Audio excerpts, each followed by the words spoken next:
G'day everyone, Jake McEwen here and welcome back to Still Noise Podcast. On today's episode, my guest is professional photographer Ryan Pernofski. Ryan is an Australian ocean photographer, best known for his striking images that capture the raw beauty of waves and coastal landscapes. Ryan has built himself a global following through his unique ability to blend art, surf culture and nature in his work. Aside from photography, Ryan is a husband, a father to 3 boys, and a business owner. In our conversation, we discuss photography as a career, fatherhood, the ups and downs of running a business, and much more. So, let's dive right in and welcome professional photographer Ryan Pernofski.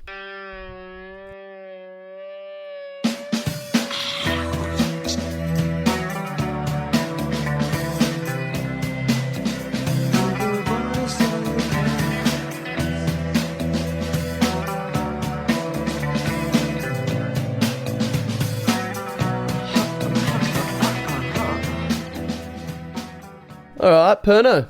Yeah. How are you? Good. What's been happening? For the last... Joey, my little boy's been sick for the last, week, and he's lost, a couple of kilos. Really? Yeah. Is that young? But he's better now. But he just got sick, throwing up and stuff, and just... Like a vomiting bug? Yeah, couldn't eat for ages, so... Really? Yeah, but usually it's 24 hours, so it was kind of I was like... Well, I went to the hospital a couple of times and they're like, no, he's fine. And I'm like, he's not fine. I don't think throwing up... But he's turned a corner today. And so he's starting to eat again. So I'm like, sweet. Right. What, a bug or... A virus. Virus? Yeah. And what, how many days? He didn't eat for 4 days, which is a long time. Oh, man. Yeah. It's hectic. Yeah. Far out. He got real skinny. Yeah. Jeez. I'd fade away and... drop dead if that happened to me. I was just thinking that. Yeah, but I would last about 4 years, I reckon. Without food. Is Joey your youngest? He's my eldest. Sorry. You know Joey. Joey is the eldest. Mm-hmm. So that's what I've been doing. I've been doing dad life. Yeah. And working. What's all the boys? 3, right? Yep, 3 boys. So Joey and yep. I can't remember the other ones. So Joey, Jara and Rafa. Yeah, that's right. So Joey was living with you out the back in my parents' flat that time. Yeah, that's it. So that was the one that... Yeah, okay, yeah. That's Joey. I remember young Joey. Yeah, we lived in your parents' flat and we had Joey, and then as soon as he started crawling, it kind of went crazy, and so we had to... He's bounced. Yeah. Yeah, so Eb had Joey and you got that's when you were living out the back. That's when she... Yeah. Wow. Yeah, that's I Joey. remember that. Yeah. Were you living there? No. You weren't living there. Yeah. No, I wasn't. But I mean, I'd see you guys bouncing around. Yeah. Yeah, sweet. Good times. 3 boys. Joey is how old? 5. Jara is 3, and Rafa is 9 months old. Rafa. Yeah, Rafa. That's a solid name. I like that. Short for Raphael. Yeah. Rafa. Yeah. Wow, sick. Right, and Ebony. Yep. Ebony is your wife. Yep, she is. Yes. Yep. My current wife. They say. I heard that joke recently that you got to call your wife your current wife. Yeah. To make them freak out. To make them freak out, or to make it timeless. Yes, exactly. You got to live in the moment. So you call them your current wife. Yeah. So you don't think that your best days are behind you, that they're right in front of you right now. Not really.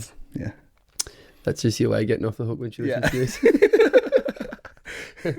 And so what's your living set up at the moment? Where are you guys living? Ladella. Yeah. Yeah. Yeah. Yeah. And the boys are at school. 3 boys. Yeah, 3 boys. Is Eb kind of just sort of hoping a girl would come along, maybe? Yeah, yeah. Is there going to be an attempt at a girl? She really wants to, but I'm freaking out. So. You're like, holy crap, I got my hands full of 3 rugrat. Yeah. But then if I end up with 4 boys, I know I'll never have to mow the lawn again. So. Oh, yeah, cool. Once I get to a certain age, right?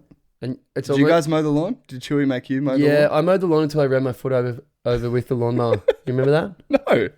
You see the skull? I mean, it's when I was 8 years old. Oh, right. Yeah. So he got you mowing early. Yeah, nice. No, I wasn't allowed to mow. Oh, you weren't allowed. I was just driving the ride-on mower at my pop's house. Okay, yeah, and I wasn't allowed to have the blades down. And one day I begged him. He said, if you behave yourself. Yeah.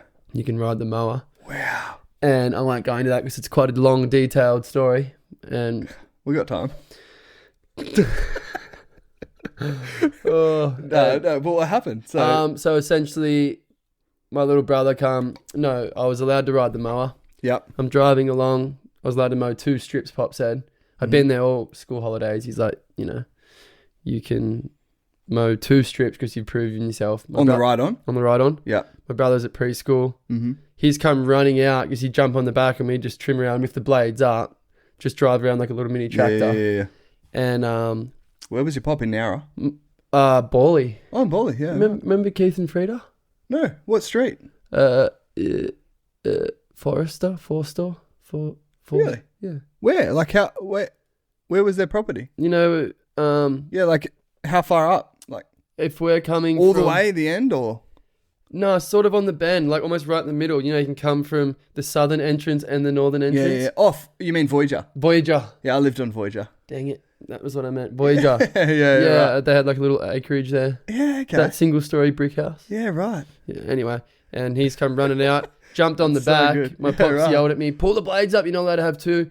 So because he's sitting on the mower, when you stand up, there's a kill switch. Yeah. Thing hasn't killed. I've stepped on the guard that holds the thing. Wow. Anyway, and my foot dropped in and got pulled under. Really? And it just went chunk chunk. And my brother jumped off. Yeah. And my pop dived and turned off the key. Yeah. But by that time, I'd already done a couple of good chunks and plastic surgery and was like weeks, maybe even months in Sydney Children's Hospital. I went to school up there. And did you? Months in the hospital. Can I say? Yeah. That's insane. Yeah. But, so that almost chopped your foot off. Nearly, yeah. Had to get plastic surgery and it was all kinds of crazy things. And you've got full usage of it? Full use, yeah. Wow. Crazy, yeah. And you shred so hard with half a foot. Don't know about that. I'd probably actually would be able to shred if my foot worked properly. No, it works fine. I can't even use that as an excuse. Yeah, okay. Anyway, so don't let me turn that off. Letting your boys mow the lawn. Yeah, but I guess it's also like having you'll never have to mow the lawn, and it's almost like having breathing dishwashers. Yeah. Like just walking around, just exactly. Always. I've already got one. No, we've got a dishwasher now, which is actually nice. So. An actual dishwasher. So, yeah. But we didn't have a dishwasher when I was a kid, so I was the dishwasher. I'm glad we touch back on that because then I thought you might have been talking about Ebony. I'm like, oh man, she's gonna hate this episode. Seriously, crap. Oh no, she's gonna. That's it. Not allowed to release it. Yeah. So did you grow up? You grew up here, hey? Yeah, I was born in Sydney and then moved to Brisbane, not on my own accord, but with my family. And then when my parents split up, when I was maybe 6 around then, something. When my parents split up, then I moved down here. My grandpa lived in Ulladulla.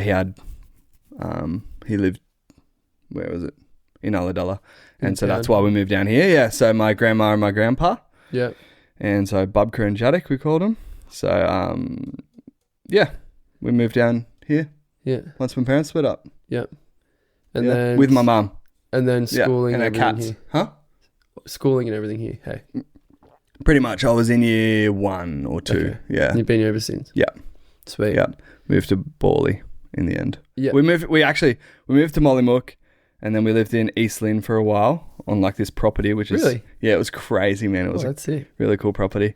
But then I would like run away from home like every week, but I'd run into the bushes and just say, I'm running away from home. Just set off into the bushes. Just set off into the bushes. But yeah, and then we moved to Bawley onto Voyager Crescent. Right. And that's when my surfing career started. Yeah. And that's how I became a pro surfer. That's how I became That's how I became John Florence's mentor. That's why exactly. He learned yes, exactly. So yeah.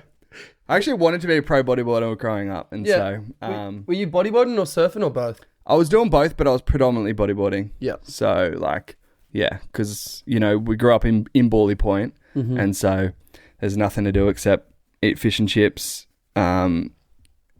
surf, and play Mario Kart with the Garkets. And collect roadkill. Yes, exactly. Yeah. Yeah. And then, but yeah, because we had so many good good slabs around Bali.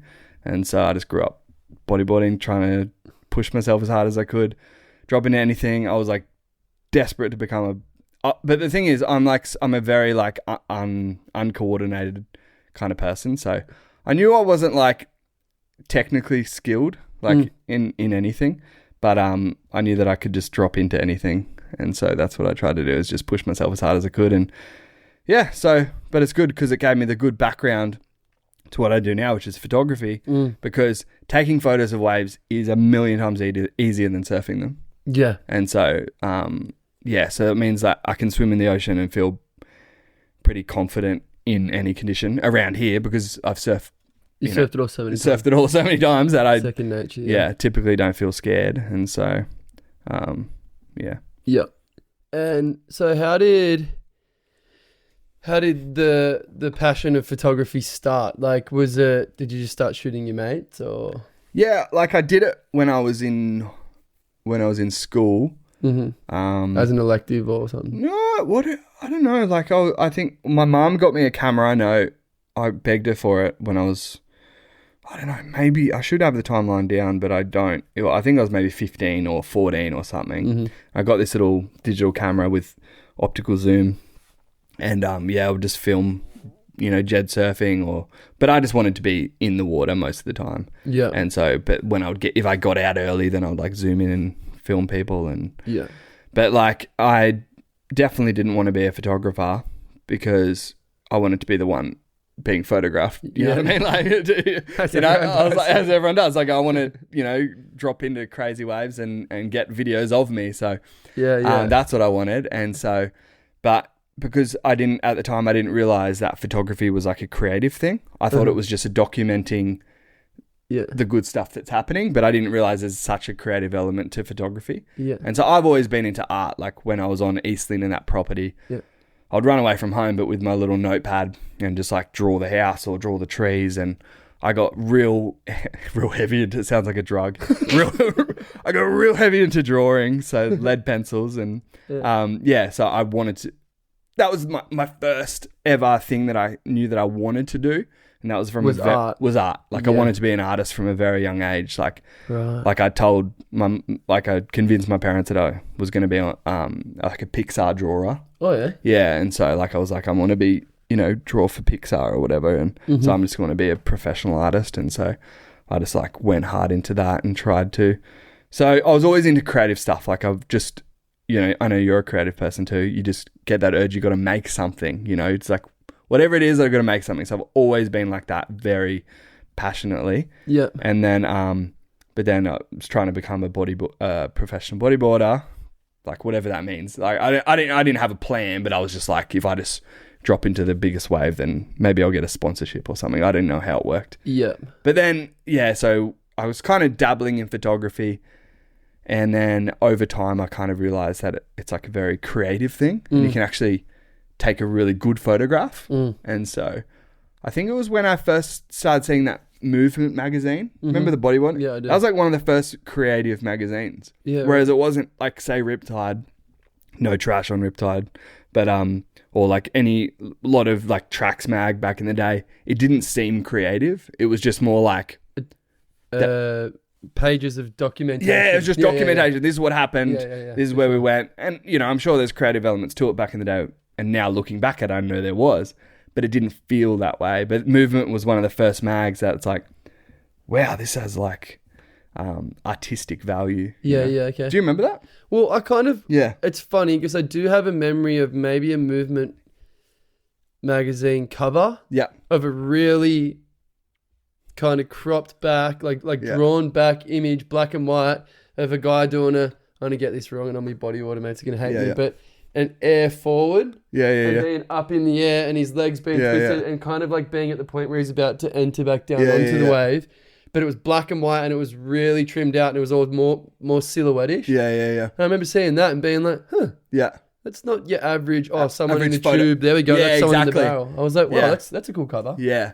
So I definitely got into bodyboarding photography in the sense of like just look, because I found that the bodyboard photographers were doing real artistic stuff, and the surfer photographers were just doing like you said, just documenting what happened. Yep. Which is great. It's awesome. But yeah, that's kind of cool. Like it's kind of interesting how they did that. Yeah, I just the bodyboard photographers. Yeah, I just for some reason I just got a memory of his black and white shot. Yeah. And like you couldn't even really see the wave. Hey, it was just like I think I remember it. Was it like at sunrise? Might have been at sunrise. Like pull I it said, up. Hey Jamie, pull it up. Yeah, Donald and Margaret and all the people in production at the back there. Yeah. I want to see it. I don't. Oh wait. Specifically know. Yeah. Okay. Well, why? Yeah. No, that's right. Why? Oh no. I was going to say no. I don't know what to Google. Yeah. Man doing there forward. Movement far away photo from a long time ago. Yeah. So what was your first camera? Like what were you using? Pentax Optio Max or something it was called. Man. Yeah. Did you ever shoot any film? Or yeah. Maybe before that I just got those disposable water cameras. Oh yeah. So my first one, I just got from the newsagents or whatever. Right. So I've still got rolls that I got to get developed from back then. What, from like my first photos? Yeah. No way. Yeah. So. Whoa, that's crazy. I wonder what. They're in my car actually. Let's develop them. Yeah, we should. No. Yeah. We'll just throw them in a bucket of terps. Maybe that works. Yeah. Yeah, right. And then were you shooting surf photography, obviously on the disposables, but were you shooting, did you use, what's that camera? Have you ever heard of the Nikonos? No, yeah, I've never said it out loud. Nikonos? Yeah, I think it's called a Nikonos. Yeah, you ever use one of those? No, I haven't. No. Okay. Yeah. Okay. And then, but predominantly you were shooting digital, correct? Yeah. And then, so diving into it now, right? Yeah. You're shooting mostly on iPhone, or are you still shooting with the housing and stuff as well? Yeah, housing, yeah. Okay, sweet. Yeah. I just knew that. So what is there, have you got some sort of like endorsement or something from iPhone at the moment? Are they sending you the new ones for content or? Yeah, like it's the contract per se is for evaluation purposes. Okay. Yeah, and so it's cool. Like we got this one. That's iPhone 17 Pro Max, but it's a pretty insane 17. Yeah, it's pretty insane Pro actually. Max. Yeah. I didn't even know there was a 16 yet. Yeah. Yeah. Okay. Wow. Cool. Yeah. So I think the last few years I've been kind of working. I've done a few projects with Apple over the years, and so yeah. Okay, sweet. And is that waterproof? Can you just swim with that? No, I've got a like Aquatech made a housing. Yeah. I forget what it's called now. Right. But yeah, so they made a housing for it, but then Joby, the company, bought them out. Right. Or bought that housing out. Okay. But they're sick. They're really good. And is the camera on that thing just insane? Yeah, it is. It actually is. Like, especially the video. So this one shoots ProRes RAW. Okay. But yeah, and like so yeah. But I started shooting with iPhone in 2011. Yeah. Because I studied graphic design, and while I was studying graphic design, I got back into photography, and so I bought one of those Holga cameras. Do you remember those? No. Yeah, they're like it was called lomography. I kind of, remember Tumblr days when everyone was like, yep. Yeah, it was like Tumblr days where kind of, and then Instagram came out, and there was just like a real kind of surgence of creative people doing stuff online. And so, I kind of got caught up in that updraft of Instagram and whatever. Yeah. And so I was kind of addicted to photography. This is in 2011 maybe. Yeah. And then I think that's the year that Instagram came out. Right. And then I really wanted to get a camera, but I definitely couldn't afford one. Yeah. And my friend gave me an iPhone. And so I was just like shooting every day with an iPhone 3GS or whatever it was. Right. Yeah. And and then so it's always been, so I've been shooting with an iPhone for ages. Yeah. And then Yeah. So like what was so you were shooting with an iPhone, but did you just say that you kind of correct me if I misinterpreted this, but did you say that you were shooting a lot, you were shooting your friends surfing, and then what, did you sort of just lose the bug there for a bit and chase bodyboarding more? Or yeah, no, I think once you got the photography bug, was that it? Yeah, like I was chasing bodyboarding, like just, I don't know how I was going to get there, but I was just chasing it. Yeah. And then doing a bit of photography on the side, just dabbling, probably no more than anyone else does, you know. And then when I did graphic design, which I was kind of working as a graphic designer in high school, doing like posters for people and whatever, but I didn't know that graphic design was a job. Right. And then there was a college that opened up in Ulladulla to study graphic design, so I did that. Right. And on the second year, one of the classes, was that what you call? Like we had a photographer who kind of taught us a little bit about photography. Yeah. And then I'd kind of ditched bodyboarding because I think like it just kind of, like, bodyboarding died. Yeah, I think it was around that time where it just completely died. And I just kind of realized, I was like, oh, right, so it's not really a career. Like, a lot of the bodyboarders stopped bodyboarding. Like, the best bodyboarders in the world just stopped bodyboarding. And which is kind of crazy. And then I just kind of got addicted to photography. And then I was just shooting whatever. And then naturally I was drawn back to the beach with my iPhone because it's kind of the most interesting thing we have around here, you know? And then I was posting photos on Instagram of just like literally the shoreline, and pretty much the same thing I do today, really, but with a 3GS. And then, I was in Indonesia. I was 100% addicted, and I was just like, I want to get pro at this. Like, I want to get good at this, because I found all these Instagrammers who were just like such good photographers, and I was just like, I want to be like one of them, like a really good photographer.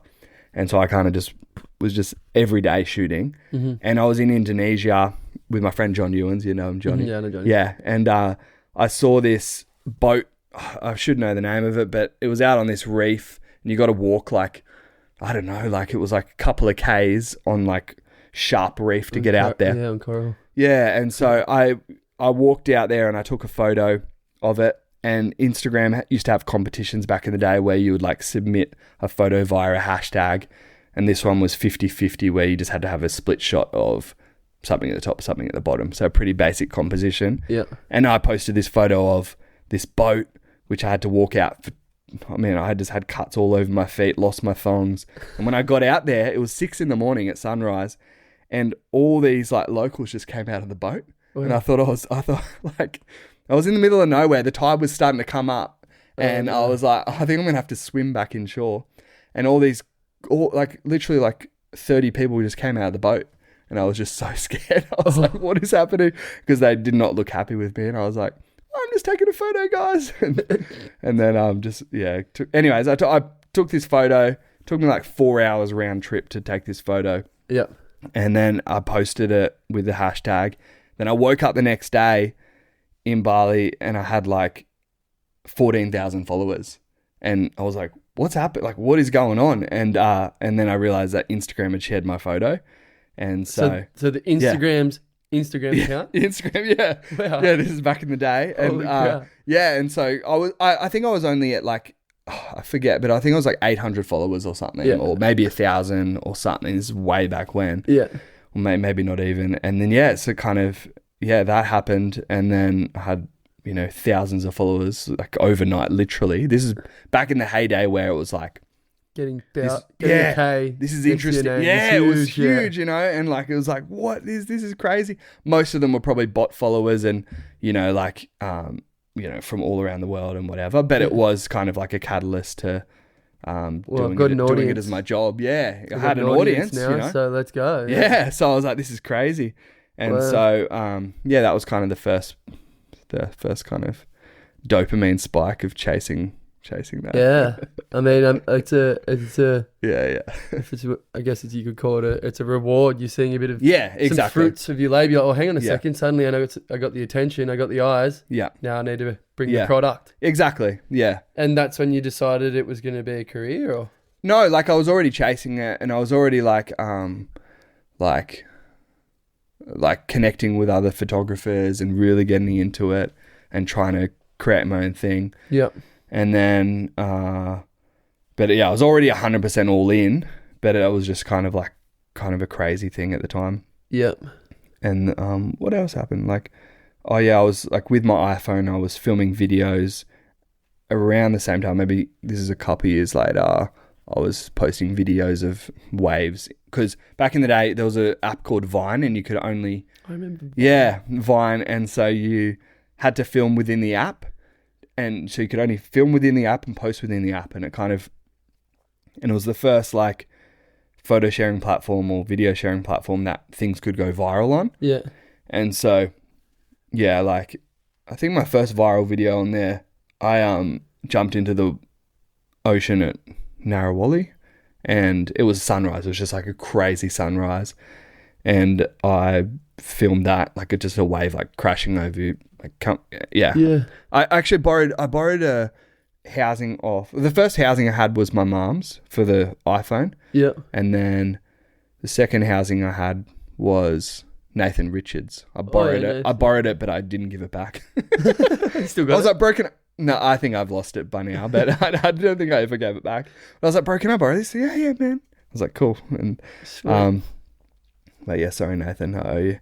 But yeah, and then that kind of went viral, like back in the day, or I think it got like 2 million likes or something, which back in the day that was nuts. That's ludicrous. Yeah. I think it was one of the biggest at the end of the year. It was like one of 10 biggest videos on Vine or something. Wow. Yeah. And how did that get projected to that amount of people? How were so many eyes? Revine.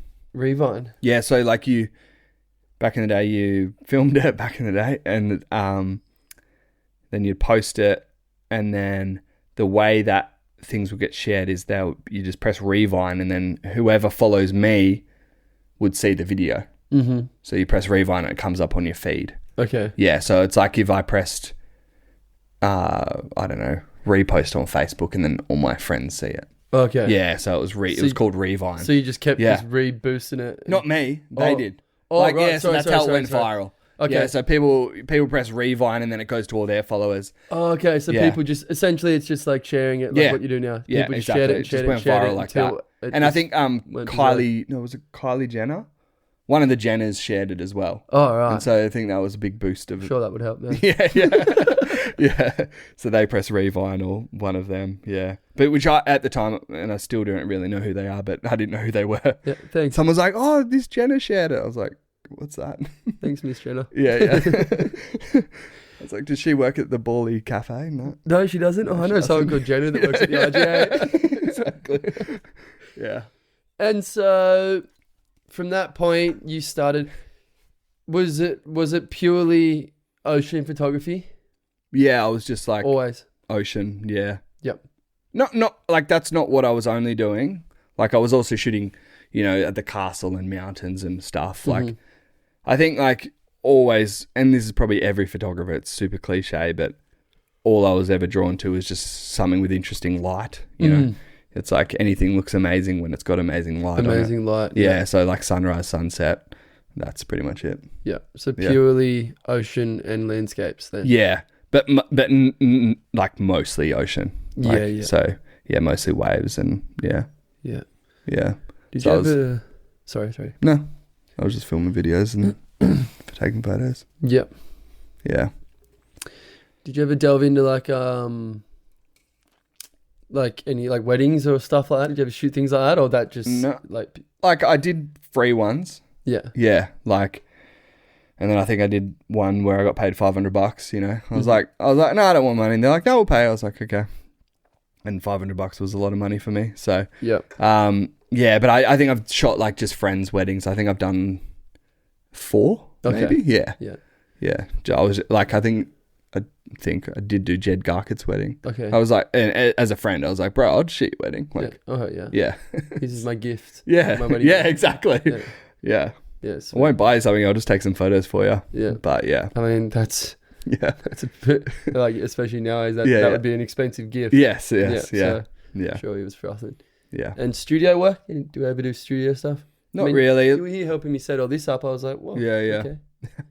No, like I've done it. I've done it. Take all the lights into the ocean with you. No, I've done a little bit. Like I shot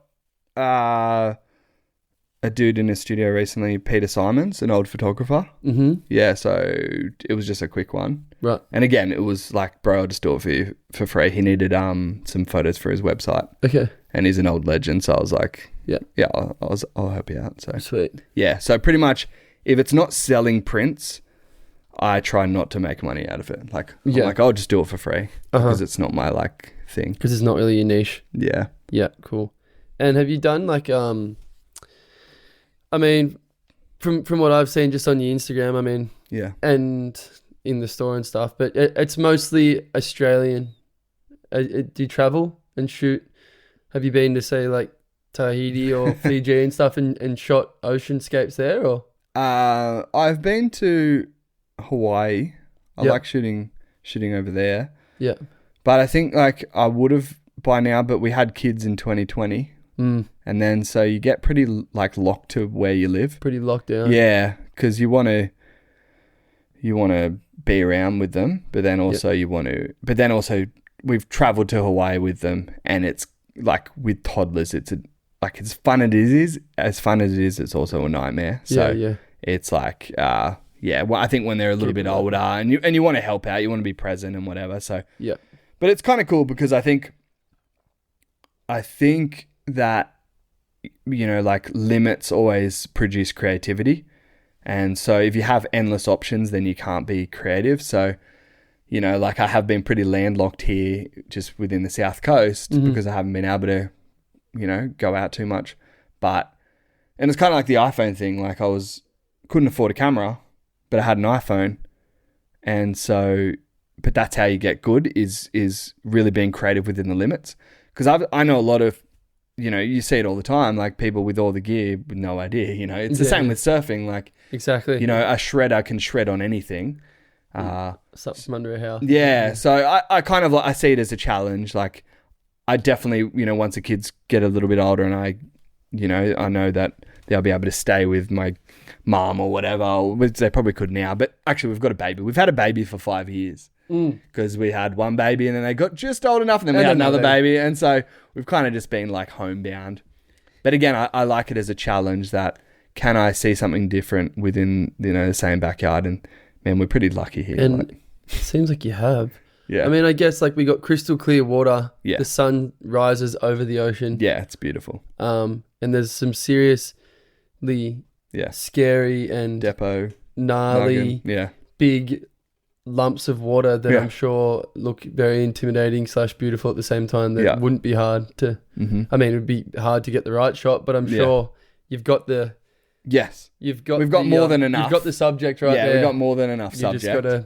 Just gotta twist the buttons and line it all up and whatever it takes. Yeah, exactly. Yeah, so wow, crazy. Have you had any like super gnarly like shark encounters and stuff? I know that you used to swim out a spot down here, indicators, or better known as arseholes. Yeah. No, it sounds funny sounding out loud. It does. Did you go to the arsehole? Yeah. Yes. I know that you don't mind swimming around the arsehole. Yeah. Have you had any gnarly sharking? Like I've seen you out there mornings by yourself, first light. Yeah. Any psycho encounters? Nothing. Like I've still got all my limbs, but I have like come up before. It's mostly on like the brown days when there's been heaps of rain and like the water's just brown. That they're the most times I've seen sharks. But like one time I came up and just right in front of me was a bull shark, or you know what I think is a bull shark, decent fin. But I just let the next wave hit me and just get tumbled over the rocks on purpose. Wow. But like I haven't had any crazy like, you know, it trying to eat me or anything, or any Mick Fanning experiences. Yeah. But at Nuggin one time I was shooting, it was the same thing, it was brown water. Yeah. And it was like one of those real big days where you had to sit out the back. Oh, yeah. And so I was like way out the back. No one else was out. And I was just trying to get good photos. And because it was pretty good. Wait, swimming out at swimming. Nuggin? Yeah. by yourself Yeah. with no one else around Yeah. and brown water. Yeah. Brown water. Yeah. Holy crap, man. Yeah. But then it's, but yeah. And then I came in, I was out there for about 3 hours, and then I came in and a fisherman on the rocks was like, do you know there was a shark circling the whole time you're out there? And I was like, why don't you call me in? And he's like, oh, I thought you'd be fine. And I was like, what? And so, but yeah, I was pretty far out, but wow, that is so gnarly, man. But yeah, I think it's fine. Like, I think most like sharks are pretty smart, so they don't want to like eat you. Yeah. I think we're lucky here too, because we don't have heaps of like great whites coming through. Yeah. Because great whites are they're really smart, but they're really curious. And so, whereas I think a lot of our sharks, they're smart, but they're also scared. So if they see something, they freak out. Yeah. Whereas a great white's not scared of anything. So I think, mostly bronze whalers here, right? Yeah, exactly. Yeah. And grey nurse. Grey nurse? Yeah, I think we've got lots of grey nurse sharks. Yeah. I feel like I saw one when I was diving once. Yeah. They look scary, but then they're sweet. No. Yeah. Oh man, that's so it's good fun. Yeah. I can't believe you're swimming out there on your own in brown water. It's gnarly enough you're not surfing out there with a couple mates when it's brown. Yeah. So there was one fisherman on the rocks. Was he there when you jumped off? I didn't even see him until I came in, but yeah. Yeah. Oh my God. He told me about it. I was like, yeah, You're thanks crazy, for that. man. Yeah. But it's like, I'm always thinking about it. That's the one frustrating thing with shooting, is because your whole body's immersed in the ocean. You just like feel like you're dangling off a plane, you know? Like, I don't know, like it's that feeling of just like anything could just... Whereas when you're on a board, you just feel a little bit more safer, I think. You're just bobbing around like a little... Yeah, but then you just fully immersed, like, well, whatever's in the ocean's going to come and get me. If it's going to get me, then... Yeah. Yeah. But I think it's like... I think we don't understand how unlikely it is. Yeah. You know, like it's so unlikely. Yeah. Like if you think about how many people are in the ocean all day, every day around Australia. Yeah. And then the percentage of people that actually do get bitten, and then the percentage of that who actually die from it, you know, and so is so low. Yeah. And obviously, I think we don't understand the statistic of how unlikely it is. That's the only thing that gets me through. I'm like, I think it's just so unlikely. Random. Yeah. I mean, it never even... You could probably swim out to sea and just stay there for like a month at night as well and still not get eaten. Yeah. I reckon. Yeah. Do you reckon? I mean, I used to... Yeah. I used to or maybe not. I used to just think, oh, it's nothing. But now, like... Now you... Yeah, okay. I mean, just recently it's been a bit like... Yeah, true. There's been a few. And so, like a friend of mine, it would have been a year or two ago now. Yeah. Lost his leg to a shark. Really? You know, Kai McKenzie? Really?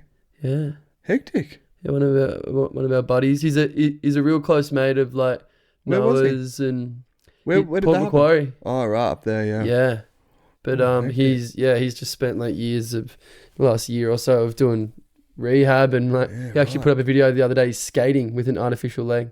Yeah, wow. Fully skating, like what a legend. Yeah, it's crazy. Yeah. But I think that was the first time that I actually went, oh, I'm going to go for a surf. And then like, there's no one out. And I was like, yeah. Maybe I not. can probably do without. Yeah. But it's just kind of made me think about it. This guy recently in Sydney, that's pretty hectic. Yeah, that's hectic, yeah. There was a guy up at that Bombo Beach years ago. Brett Canellan. Yeah, okay. Yeah, it's just like suddenly I'm like, oh, it's a bit more on my radar than it was. But I think, like you said, like statistically, how many people I know, and how not many. Exactly. Yeah. But you'd be pretty lucky too. Yeah, I know it's full on. But I met this old guy, and he was like, if it's my time, it's my time. You know, and he always surfs by himself, right? Like in the dark, like pitching. He's like, if it's my time, I'm gonna go. So he's just I'm like, it is kind of a way to look at it. It is, like, because at the end of the day, we all do die. Yeah. And so, like, it'd be pretty crazy way to go, but it'd be brutal actually, because I hate blood. Yeah, be hectic, man. But yeah, be so hectic for sure. But that's the frustrating thing, is that, you know, like, it's probably not going to happen, but then you live your whole life in fear of it. I know. And it's like, it's good to have some fear, but yeah. Yeah. You're just kind of just running the gauntlet. Running the gauntlet and running the... Yeah. Yeah, if it's time, it's time. I mean, it makes sense. It's a good way to handle it. Yeah. Because what are you going to do? Stand around on the rocks every day and hope that some miraculously another photographer comes and wants to jump in and sit next to you? Like, yeah, exactly. And I prefer... You have to do it alone, right? I prefer shooting by myself because whenever I'm with someone else, I always just prioritize talking. Yeah. And then I always miss every single shot. And so, like, because I'm so easily distracted, ADD, but so I need complete silence to do anything. Complete focus. So otherwise I'll just have an absolutely terrible shoot. Well, I'll still have fun, and I'll just chat to them. But then I always just go, I'm just going to have fun chatting. Yeah. Because otherwise I'll not talk and then I feel like you feel rude. Yeah. So, so I prefer shooting by myself. Yeah. So you have, at the moment, you've got your, would you call it studio or workshop or? Yep. Is that right? Yeah. Yep. And then you factory. Yep. And you also have a gallery, like a pop-up store. Is that what it is?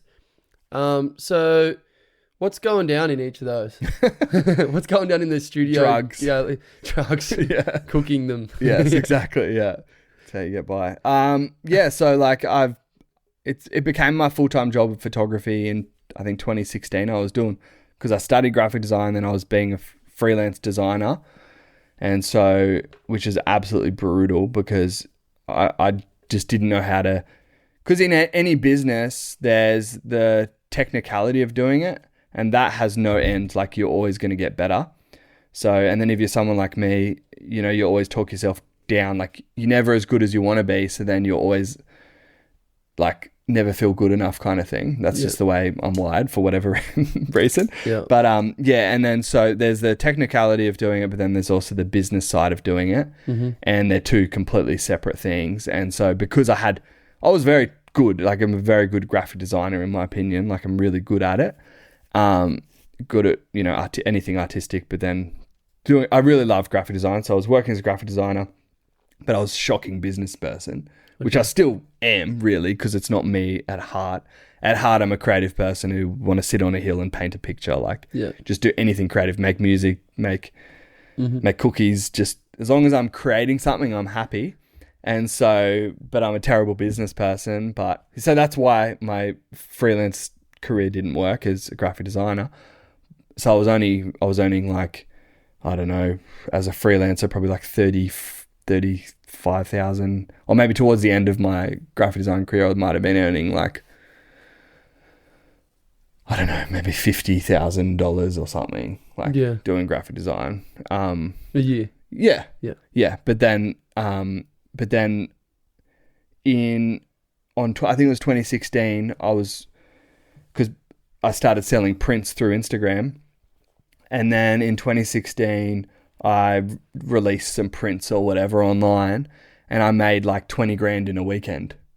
And you were just like, and I was like, oh wow. And so I just went, I'm not going to do graphic design anymore. Okay. Because like I absolutely slogged it out, and which I don't regret, but it was just such a hard slog, and then barely getting by, earning 30,000 or whatever dollars it was, and working pilgrims on the weekends and whatever.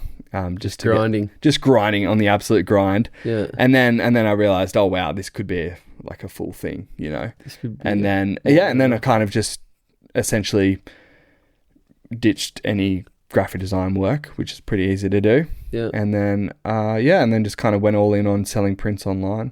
And so So you're printing them yourself? Yeah. So then over the years, I was outsourcing everything, but then I just ended up becoming the manager. Like I was just like, hey, have you printed this? Hey, can you ship this? Hey, can you do this? And because I'm a creative person who just, wants to create stuff, I was like, I reckon I could do it. And so I bought this little printer and started printing these small prints. And then again, one weekend I sold enough. So I did this release where I sold enough prints to, buy my own large format printer. Super printer. So that weekend I earned, I think it was like, it was like 30 grand or whatever it was selling prints. And then I sold big prints. Massive ones, and so I had to buy a big printer. So I was gonna outsource the job, but then I was like, I'm just gonna use all the money to, buy the paper, the printer. Yeah, reinvest and went back to zero. Yeah. And so, but then I've got this printer. So, and so you can sell big money prints. Yeah, exactly. And so that's the way I've kind of always done it, is just reinvest everything back into the business to try and grow the business and hopefully one day see the fruits of it. And so I'm still halfway through that process. Yeah. And so, but yeah, it's.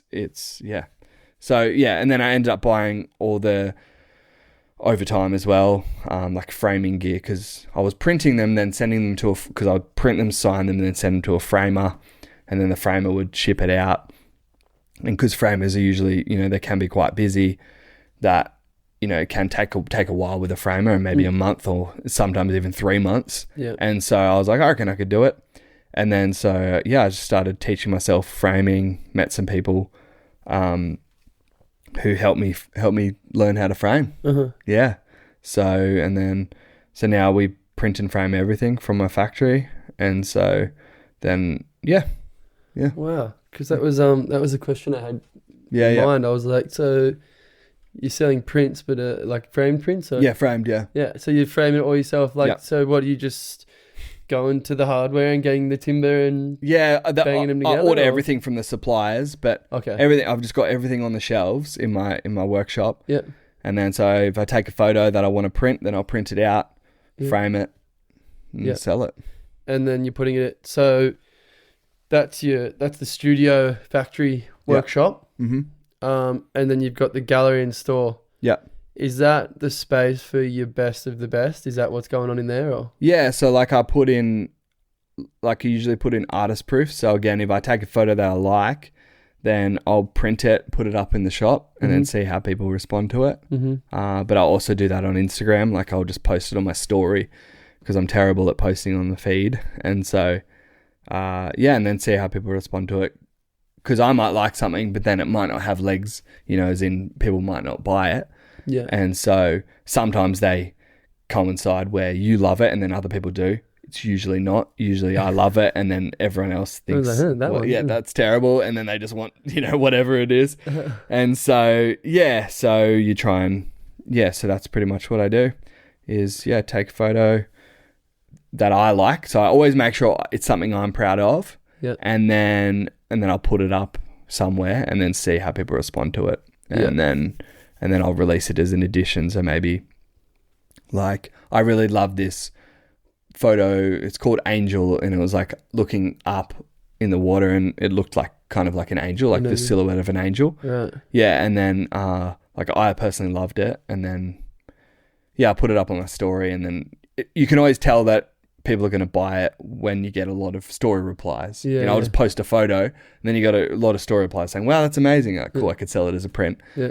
And then, so then I just released it as an edition of 100 and sell them.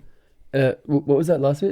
An edition of 100. So like a limited edition. So I just print 100 of them. 100 of them. Okay. Yeah. So you just a set number of it, so that it's not like Kmart where it's always available. Where there's just a million of them. Yeah. Yeah. It's like, at it, a certain amount. Keep it somewhat exclusive. If you've got one, you're one of the lucky. Yeah, it's like Pokemon. It's it is engineered rarity, but it's the same thing. It's the same reason why Charizard is valuable. Yeah, because there's less of them. Because there's less. Especially the shiny ones. Yes, that's exactly.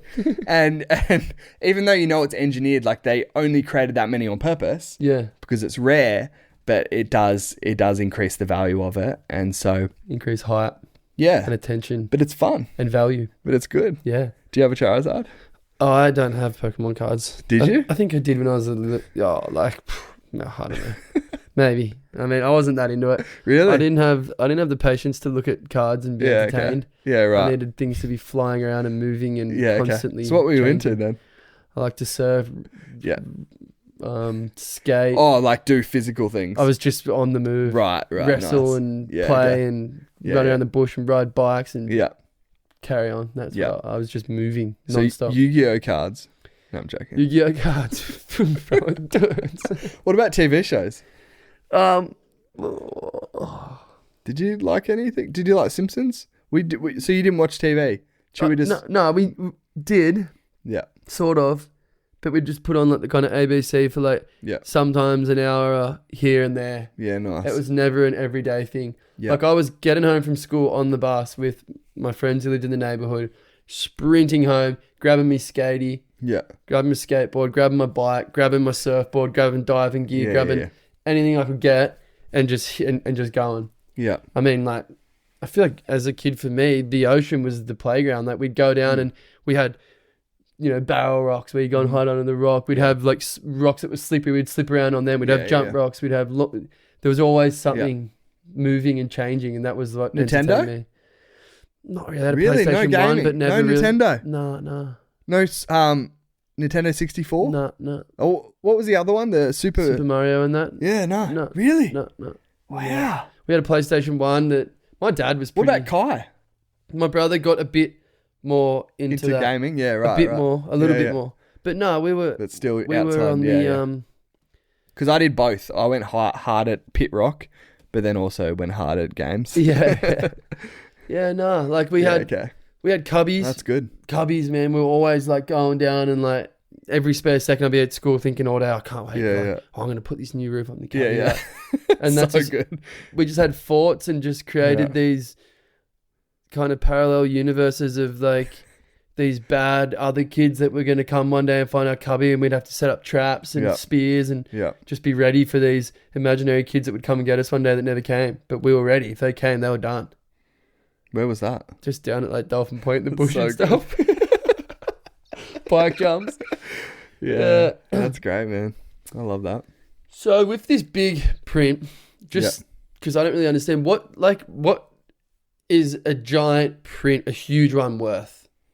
Like I know, like paintings and stuff. It's like, is it the similar kind of scale? Not really. Like like I'm pretty low on the spectrum of photographers, but I'm only new to it. Really, like I've only been shooting for like hard for so maybe 14 years, like a lot. Yeah, and so I feel like I'm still new to it. It's only been my full-time job for 9 years now, so still developing the name. Yeah, still developing. Yeah, and so like it depends. Like it depends on the release and how much interest there is. Because if there's more interest for something, then I know that I'll be able to sell it at a higher price because there's more people wanting it. So and often I don't really want to sell something because I want it. Like and then because when it's sold, and so yeah. But like a typical one, like the most common size that I sell at the moment is like $2,500. Yeah. Okay. Yeah. All so right. Yeah, nothing crazy. Yeah. But then the biggest ones go for $5.5. Yeah. Okay. And so, you're not selling them for like like $1 million. No. Yeah. I would love to.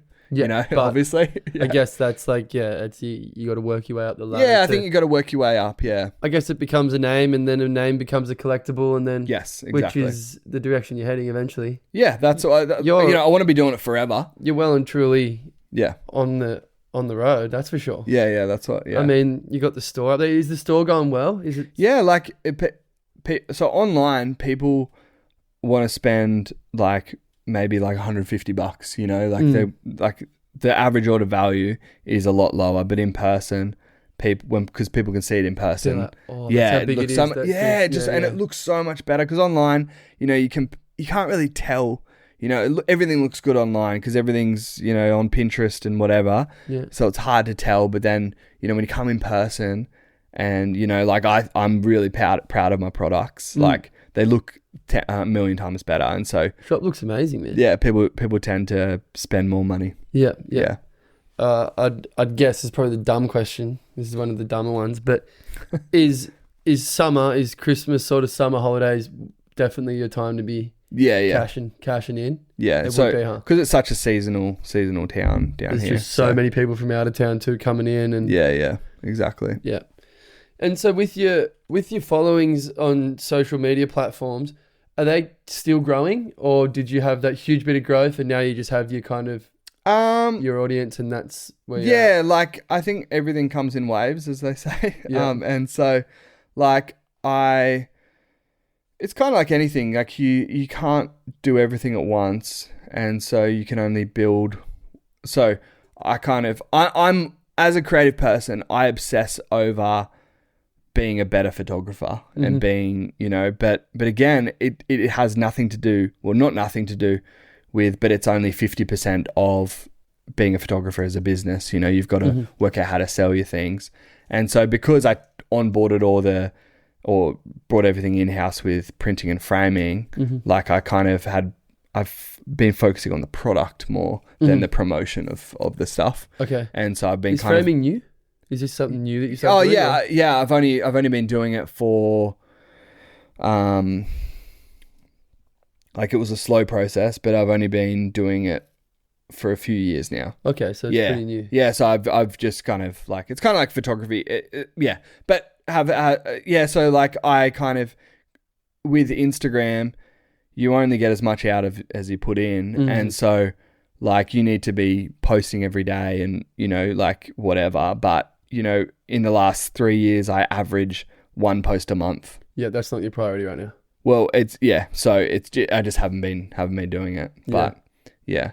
But it's still like online. You can, I still make a lot from that. Yeah. Yeah. Like when you do a release online. For sure. Yeah. I mean, so it just ebbs and flows. Like I just kind of like, recently I'm like, I've got to pull my finger out and like get something going on there more, get some social stuff and, but you kind of like, I've been doing it a long time. So you get inspired and you find your niche. And then you kind of get over it because like how many times can you take a photo of a wave and post it and sell it, but then so you're going to kind of reinvent yourself and, work out what you love, because there's always the pressure of, what people know you for and what they want. But then, you kind of go down rabbit holes of what you find creative. Yeah. And then you want to explore. Yeah. You want to explore, you want to find what you love about it. And then, But then you kind of got to try and meld the two as well. Yeah. Because it is a business. Well, now it's it's that's the scary thing. Passion to a job. Yeah. It goes from a passion to a job. And then, I got kids I don't really have to feed them much these days, but yet. Yes. But I've got kids, and so there's that fire under my bum. Whereas, when I was single, I didn't have to earn money at all because it didn't matter. Yeah. And so, I just wouldn't eat. And, but yeah, so now I've kind of, but I love it. Like I do love it. Yeah. Yeah. It's a cool job. It's fun. Yeah. Yeah. Epic. Yeah. Yeah. Would you say like you have a certain condition or a certain type of wave or oceanscape that you'd prefer to shoot? Like again, it's changed. Like when I first kind of when I first was starting, I was just, and I still do try and do this.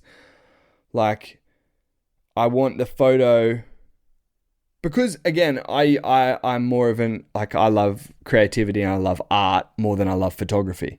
Like, and so photography is just kind of like an outlet, it's kind of like, you love breakfast, so you build a chair so you can sit and eat your breakfast. So I've learned photography in order as a way to be able to, express myself creatively.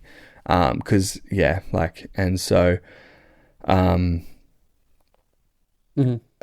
so what were you saying? So specifically if there's one kind so it's always changing. So when I started, because I'm more into art, I was trying to create a picture that looked like art. Okay. That you would look at it and go, is that an artwork or is that a photo of a wave, And so that's how I still try and look at shapes, any photo. Contours, shape, contours, reflections. Like, does it just look like art? Like, is it a painting, or is it so thought out that it looks fake, but it's real, you know? And so, but then lately, in the last couple of years, I've been like, just like, allowing, because ever since when I opened the store in Milton, because prior to that, I was just selling purely to the USA, in US dollars. And so my store was in US dollars, and I was just selling to the USA and Germany. Online store? Yeah, online. Okay, yeah. So then when I opened up the physical store, people were just curious, where's this photo? so it was more like about the location than it was purely the art. Yeah, purely the art. And so then I was like, so then it was kind of cool because then it opened up a new avenue, because I used to just want to shoot like a photo of a wave.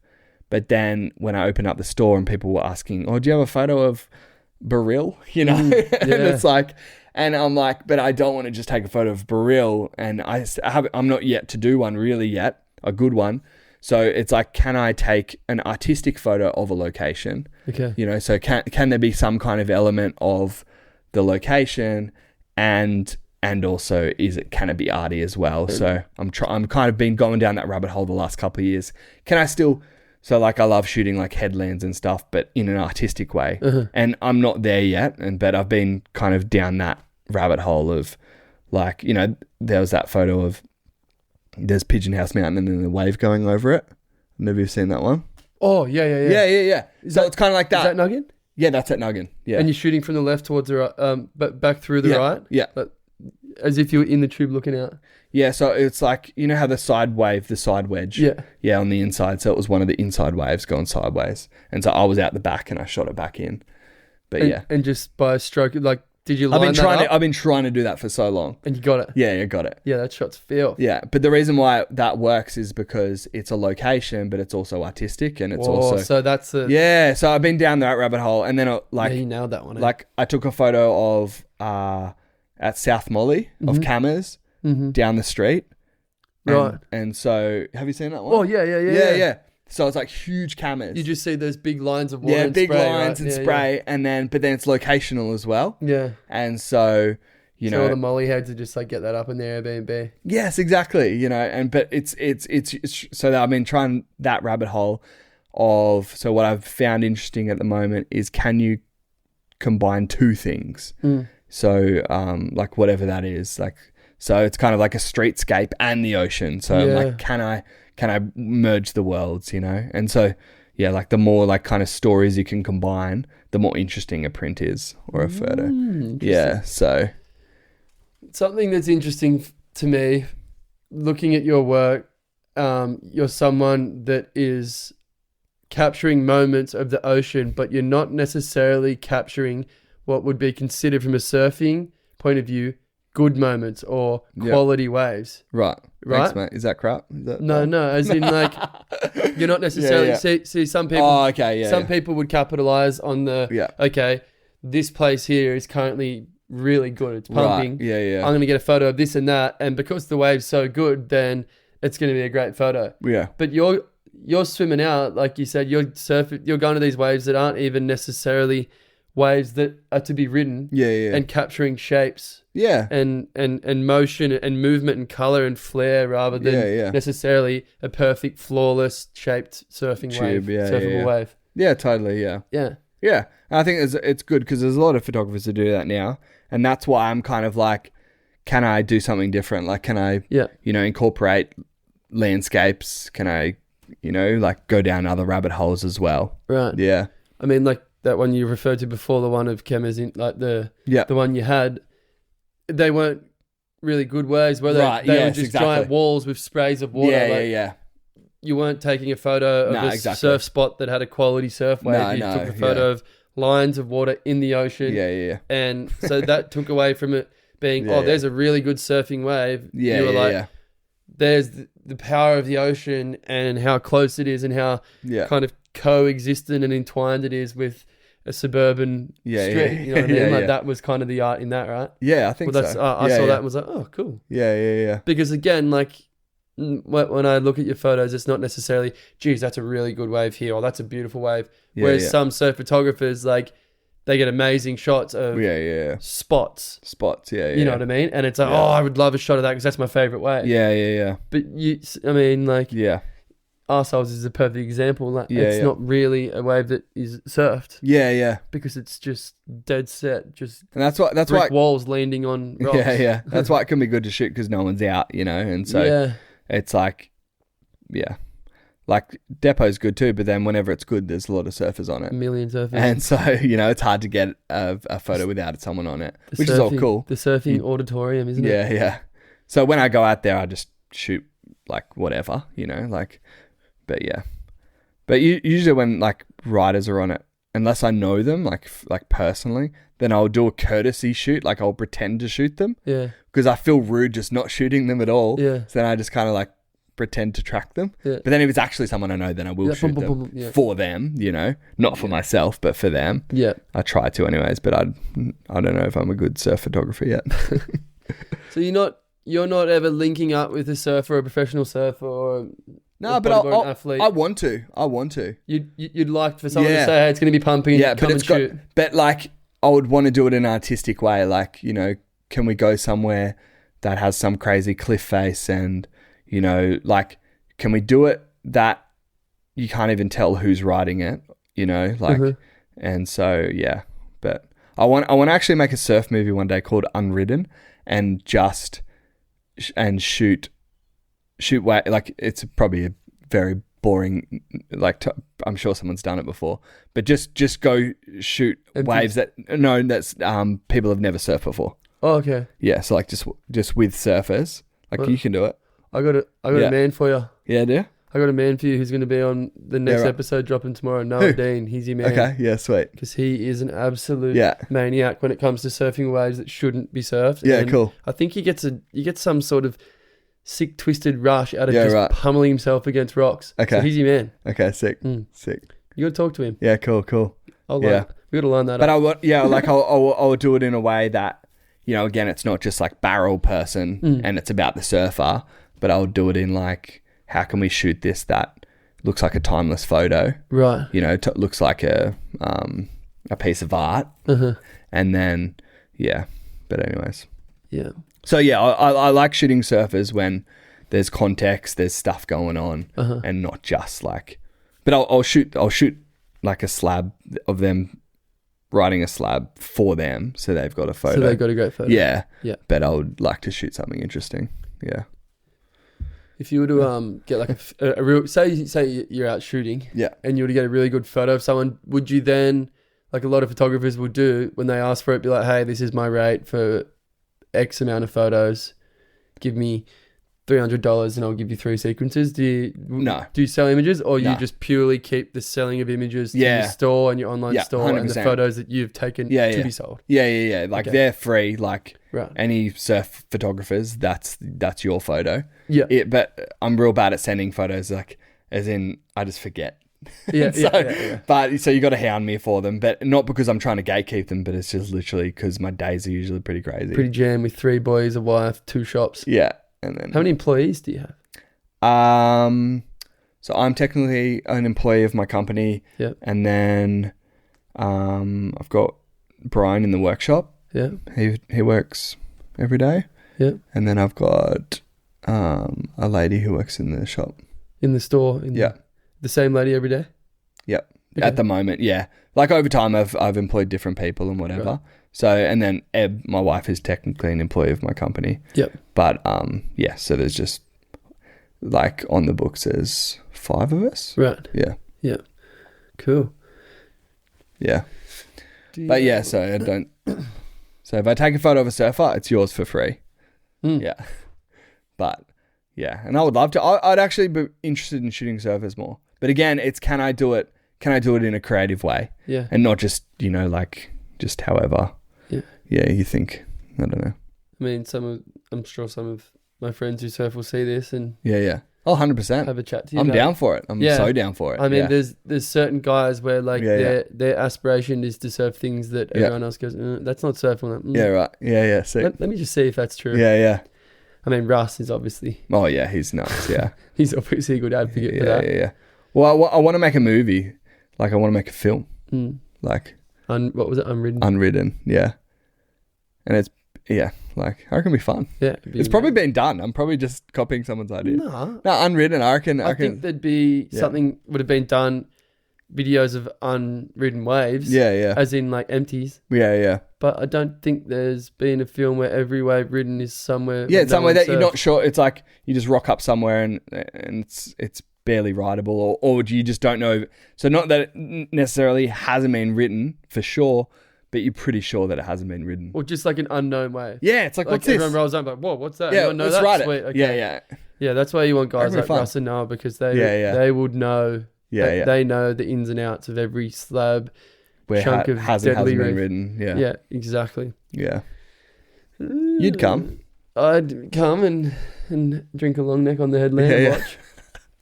And maybe paddle out. And Of course you would. Yell at them. You're nuts. Encourage. I don't know if I could. My body can't cop the beating like those guys getting. They're like titanium, those two. Actually, no, Russ has been. Are you 30 now? 30, just turned 30. Yeah, nice. Yeah. But I'm not going to say it's old age that has made me get more hurt. I've been getting hurt since I was a kid. I just snap. I don't fall well. Ever since the mower. Oh man, that wasn't even the start. It's been going on since day dot. Yeah. Okay. Do you have an image, like one of your pieces, if that's the right thing to call it? Is piece? Yeah, piece. Yeah, I call them pieces. Yeah. One of your pieces. Do you have a favorite one? I've been loving that South Molly one. It's the vibe. No, the South Molly. Oh, the one with the big street lines of water and I think that encapsulates a lot of what I love at the moment. Yeah. It's just kind of like, it's nothing interesting, but it is at the same time. Yeah.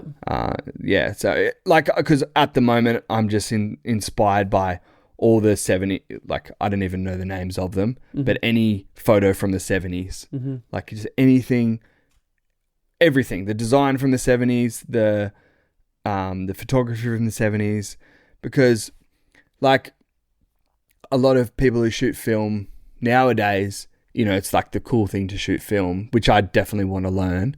Like I bought a couple of film cameras, but I'm just like easing my way into it.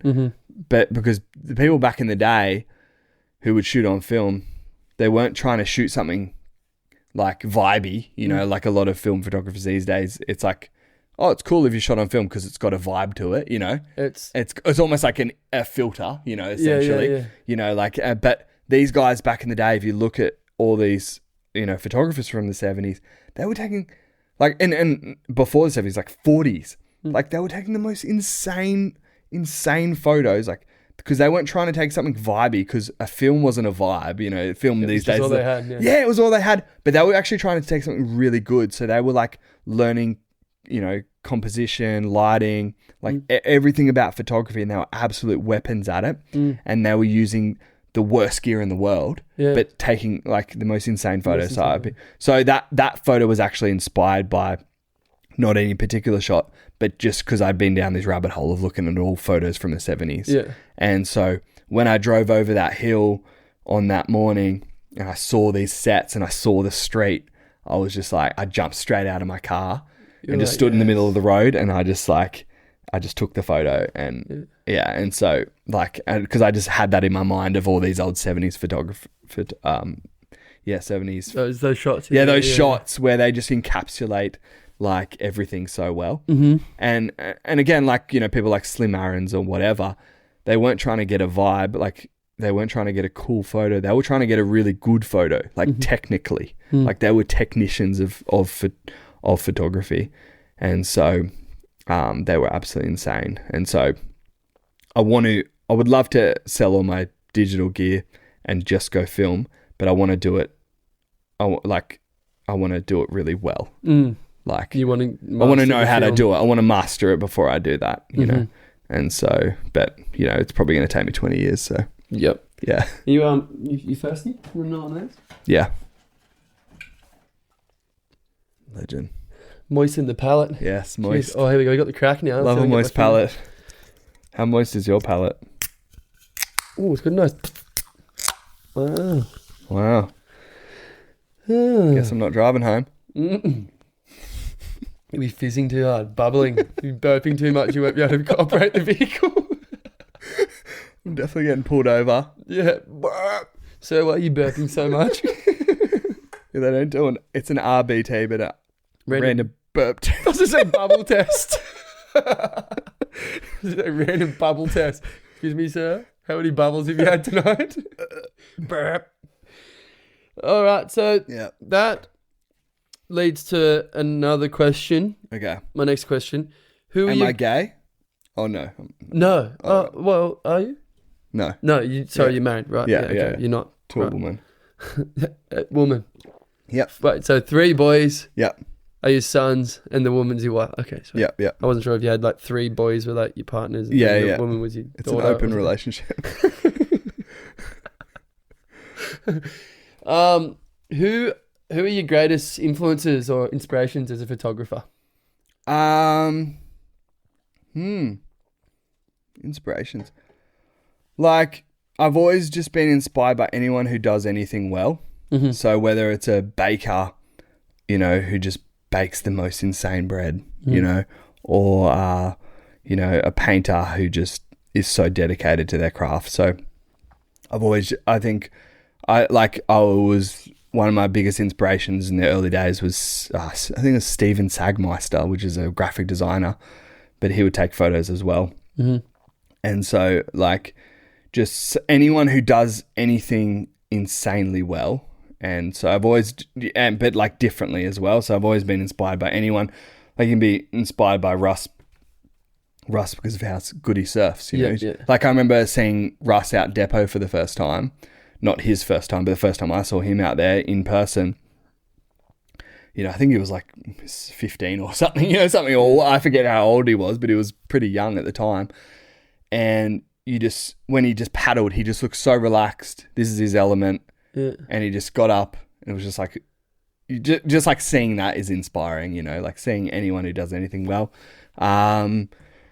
So like I've been inspired recently by this Japanese photographer. I don't even know his name, but I watched this like kind of mini documentary on him. Wow. And he just took the most insane photos. So I was very inspired by this Japanese photographer. Mm-hmm. I think it was in the 50s or something. So yeah, I'm real bad at remembering names. And so, but yeah, so at the moment, what am I inspired by? Like, not anyone particular. I think I try not to look at photography too much, especially like current photography. If I look at photography, I'll make sure I encourage other photographers because I love being that guy who's just like rooting for everyone, like, yep, oh, you took that, that's amazing, good on you. Like, yeah. And so I love just doing that for people, just trying to encourage them in their photography. Yeah. But in saying that, I try not to look photography at all because I feel like then if it's in your head, like when I was doing graphic design, I remember I was doing a brochure and I was sitting in McDonald's and I designed a brochure and I was using the McDonald's Wi-Fi and the brochure ended up looking like McDonald's because all I could see around me was, and it's because I'm so like visually stimulated or whatever that I ended up just creating a brochure for this other brand or whatever that just looked and felt like McDonald's. And it was just like, it was so bad and I hated it. And so, yeah, I think, whatever you're kind of consuming then, you're thinking about, so I hate being in the ocean or shooting and then thinking about another live photographer. Yeah. Or the images floating in your head, image, or even what they're going to think about it. Like, I don't want to be thinking about who's going to like it or who, or other people. I don't want to replicate what other people are doing.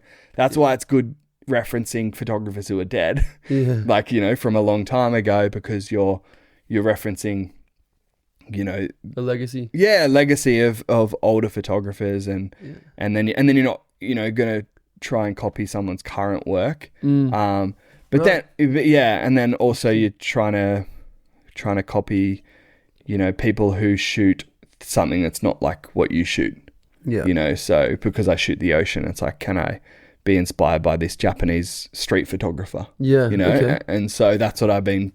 Yeah. That's what I try and do is reference. So if I'm referencing artists that I love, like I follow a lot of artists online. So I just love, scrolling through my feed and seeing people painting and people, like drawing, just because then you can see the composition and you can see the lighting, the shading, the, the everything about art. And then you've just got art in your head. Yeah. So I don't want to be referencing photography. Okay. Wow. Yeah. Interesting. Cool. Yeah. Wow. That's very interesting, actually.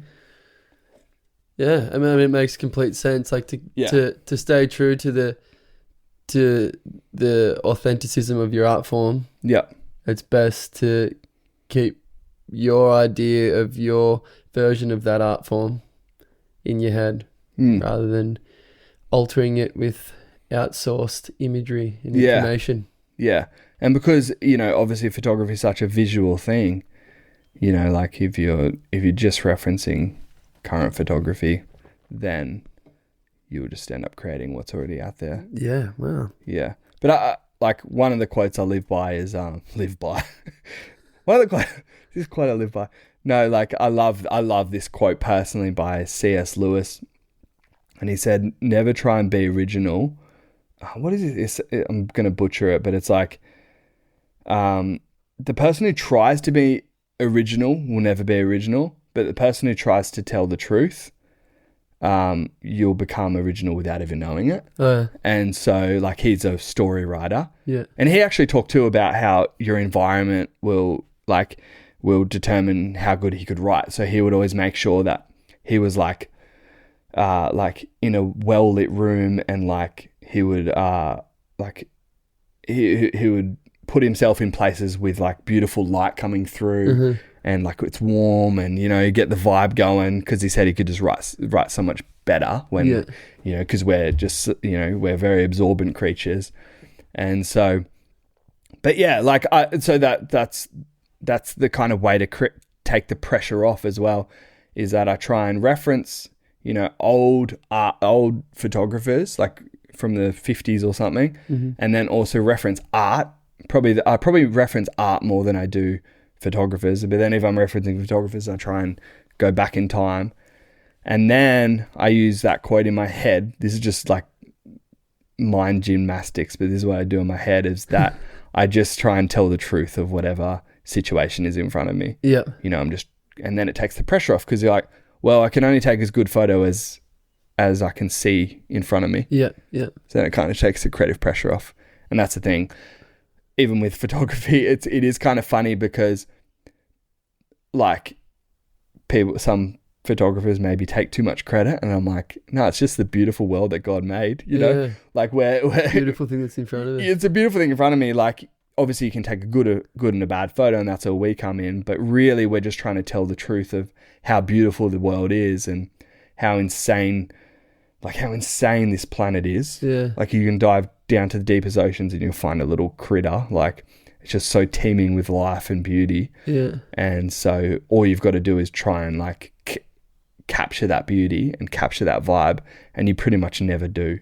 Like, because you have the best session. The sun was amazing, and like there's dolphins, and like when just the vibe is there, like it's just such a good vibe. And then you get home, and then like all your photos are rubbish, or you post it, and because you've still got the memory of how beautiful the morning was, you post these photos and you've got the vibe of what it was like, but the photos never translate how beautiful it was. You know? It's hard to it's I find that hard about photography. You can never capture it as beautiful as you can see it. 100%. Like, it's photos, never. That photos never do it justice. Yeah. We're just a box of cliches, aren't we? We're all over them today, aren't we think we've come up with something original, but it was been said before. Hey, how often are you shooting a week, would you say? Like, as when I first started, I was doing it heaps, and then I kind of went through a season where I was barely shooting, so then I decided to shoot every day for a year. So I shot every single day, no matter what, for a whole year. It was about the time it became my full-time job, actually, funnily enough, but it was 2016, I think it was, or 20, and so I shot every single day for a year, which is the best thing ever, because I thought I was a pretty good photographer before then. Like, I was like, I know how to take a photo. And then when you got to do it every day for a year, you realize how bad of a photographer you are. Right. And so then that's when I first started becoming more technical. I was like, wow, like I've really got to learn this thing. And then, you can't, again, it comes in waves. Like, if the surf's good every day, then I'll shoot every day. But then if it's raining for a month, like... okay. So it's like surfing. Yeah, it's exactly like surfing. Yeah, and then it's the same thing. Like when you're a grom, you're frothing, so you surf everything all the time. It's this big, and get out minis and get out all these places. This is all exciting. And similar in photography, it's like once you've shot it, you're just kind of like, it's not really. It's gonna be high tide soon. I'm not gonna be bother. A little bit of this and there's a couple of guys out. I don't want to go out. And then you go down here and you drive around and you just miss it. And so it's kind of like that. You turn into an old grumpy photographer that doesn't want to shoot anything because it's not perfect. Yeah. So you kind of got to push yourself into it. Yeah. And but new gear is always fun because you've kind of like whenever you get. So that's why I want to learn film photography because, and why I have been starting to learn it, is because it's a whole new. It's exciting again because you're like, it's a challenge because you need a challenge, and so like so new gear's fun too because I've got to be testing out this new iPhone, and so like I've been trying to shoot every day or as much as I can. Yeah. What's your current equipment quiver?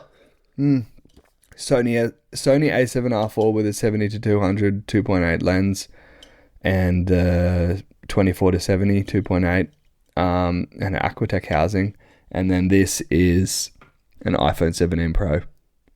Sweet. So you just spoke Russian, right? Yeah. That was Russian? Yeah. Yeah, okay, cool. Yeah. Cool. You got subtitles. Yeah, I'll have to put subtitles. But yeah, for any photographer, they will know. No, it's pretty basic. I cameras. understand a little bit. You just rattled it off. Yeah. I was like, whoa, holy mackerel. Yeah.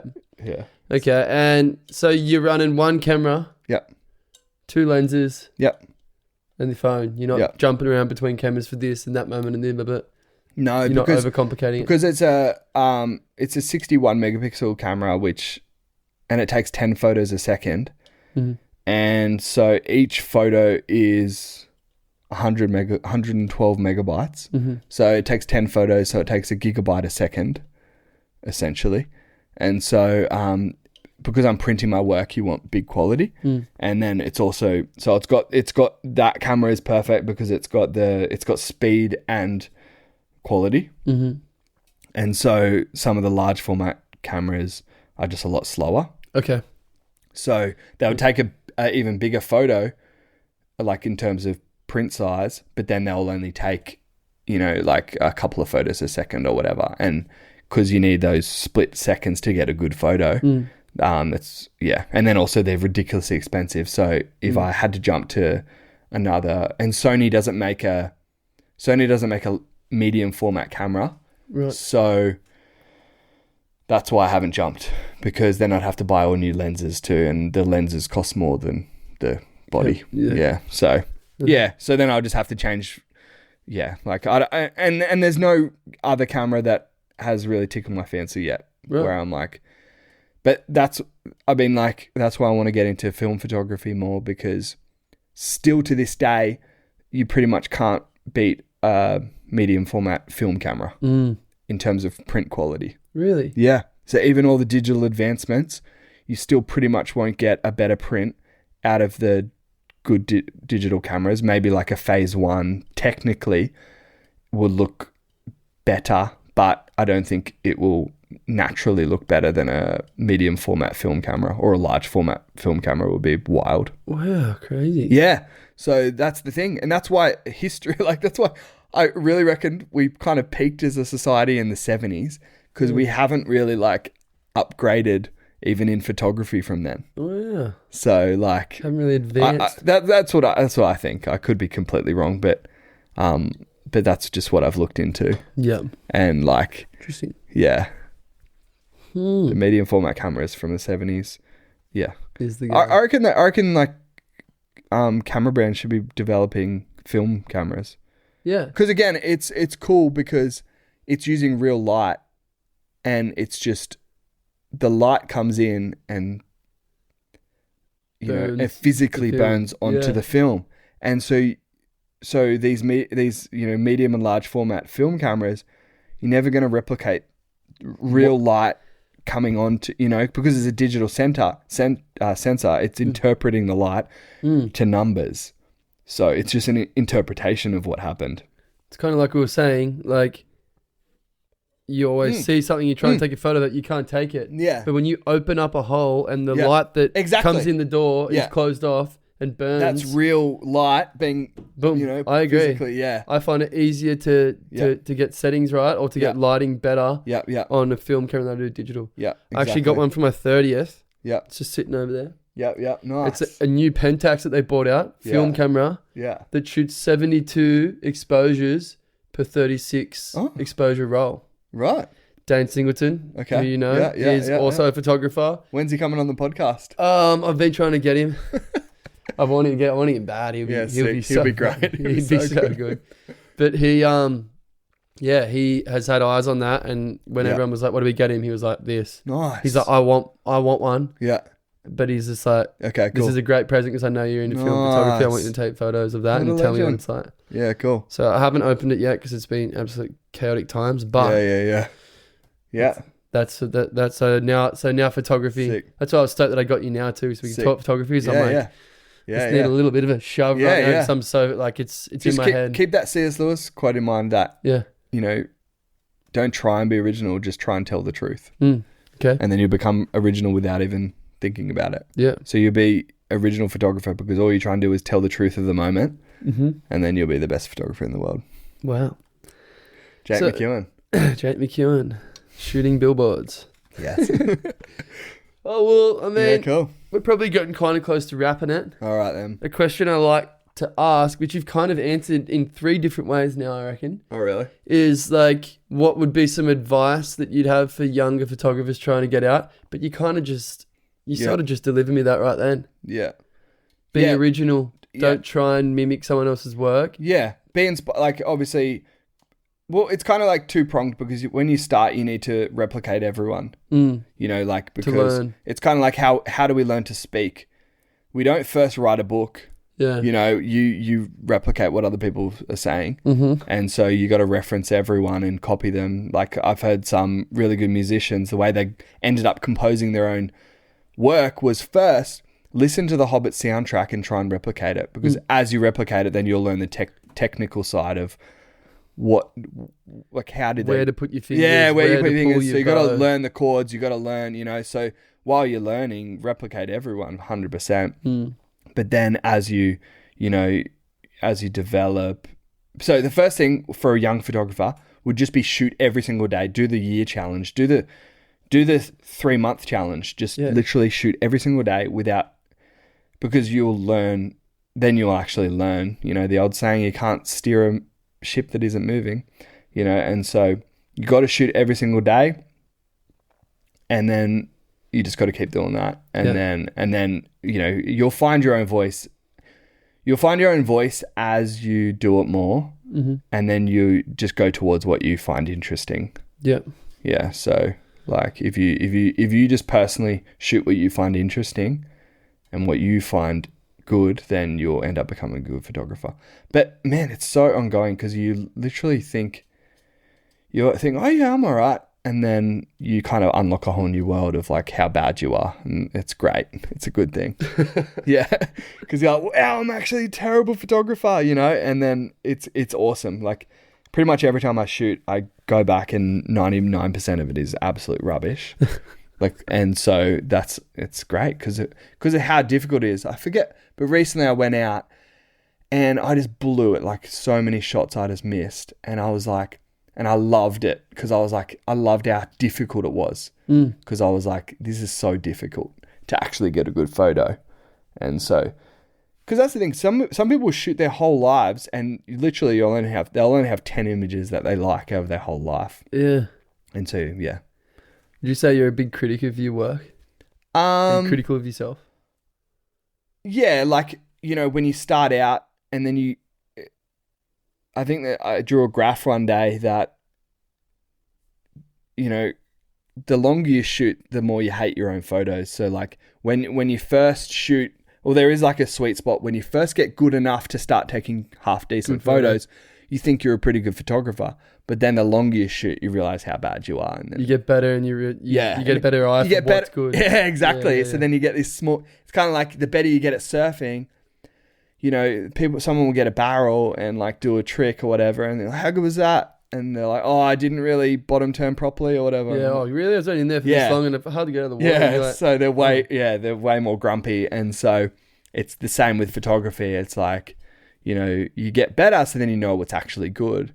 And so, you know, you come back to C.S. Lewis, just try and tell the truth and don't put too much pressure on yourself. But yeah, that's young kids. What else? Yeah.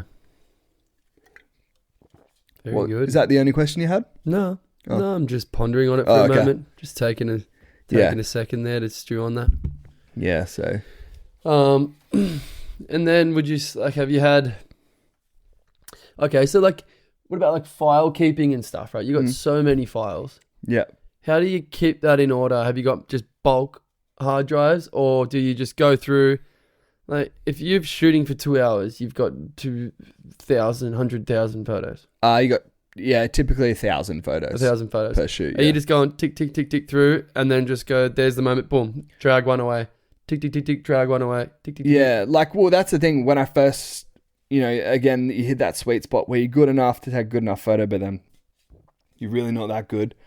And so I would just trigger heavy, just shoot a lot. But now the longer I've done it, usually when I go out shooting now, I only take, like, whereas I used to average 1,000 photos a shoot. Now I, you know, on the same day might only shoot 200 photos. Yeah, so you're just waiting for the moment. Just waiting, and then you just really just wait, and then you pretty much just don't shoot anything. And half the time you're like, oh shit, I should have pulled the trigger, dang it. Yeah, 100%. Because then that's the thing, you become too critical, so you got to kind of put that childlike nature back into yourself and go, no, I'm just here to play and not be too serious, you know. Okay. And so, but yeah, so I've just got, like, hard drives. Yeah, and just you put drag the good ones and then just I've never deleted anything.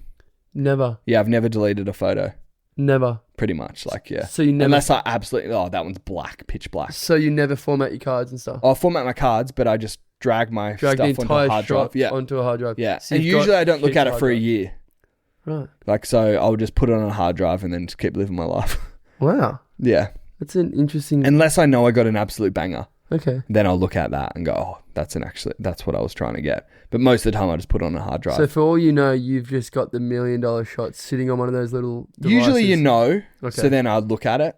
But yeah, like, because you could have the billboard just sitting waiting. Yeah, because then it's about, you know, what kind of release I want to do. I want to do a black and white release. Mm-hmm. So I look back on all my photos and go, are there any good photos, you know, that would look good in black and white, you know? Okay. And so you can kind of look back and, but yeah. And the good thing is that the more time you leave it, then you look at it more objectively because you're not thinking about how you ruined it, or you're not thinking about how good the vibe was or how bad the vibe was. You just kind of you just open it. I don't even remember this session. And you're like, whoa, that's amazing. And that's a good shot. Yeah, that's a good idea. Yeah. Whoa, that's... So then I like that. Wow. Yeah. That's actually an excellent idea. Yeah. Because instead of being like, oh, I did that shot, and then you see it and you go, oh, I remember that if I had done the way before and shot like this. Exactly, yeah. You just roll in there and go, that's beautiful. Yeah. I love that. And then you know, as a business person, you're going to see it more like other people are going to see it. Yeah. Because they're just scrolling. And then see a beautiful they see a photo and they see it just more objectively. Wow, that's very smart there, Ben. I like that. And that's the other good thing about shooting with the iPhone as well, is because with a bigger camera, well, there's obviously more of a learning curve with a camera, but then on your computer, it looks amazing because it's so big. But then, you know, when I learned to shoot with my phone, you're looking at it so small. But then that's exactly how people are going to see it on Instagram. So if it looks good small, it looks good. Yeah. So it's kind of the same way that, you know, musicians, they mix according to the radio, or they mix according to what it's going to sound like, the platform that it's going to be listened onto. So that's what I do with this. Yeah. I have to adjust the sound to Spotify. I adjust the sound to come out at a certain amount of decibels, if you will. Yeah. So that when you're listening to your favorite song and suddenly you've got it queued up, my podcast to come on next, and then I come on, it's not like, and then like, hey, you going? Yeah. And it's got to be normalized. You get blasted, but, you know, like, so, same sort of thing. I have to compress it and set it to a certain stock standard stock output Yeah. that then is kind of standard across the board. Yeah. So Yeah, it's the same thing. So you got to view it you got to view it as much like the person who's going to consume it. So like, what's coming up? What's like the new year / not super near? Like between 1 and 5 years, what are your plans? Where are you heading? Yeah, I think I want to learn film photography. Like, definitely want to try and tackle that beast.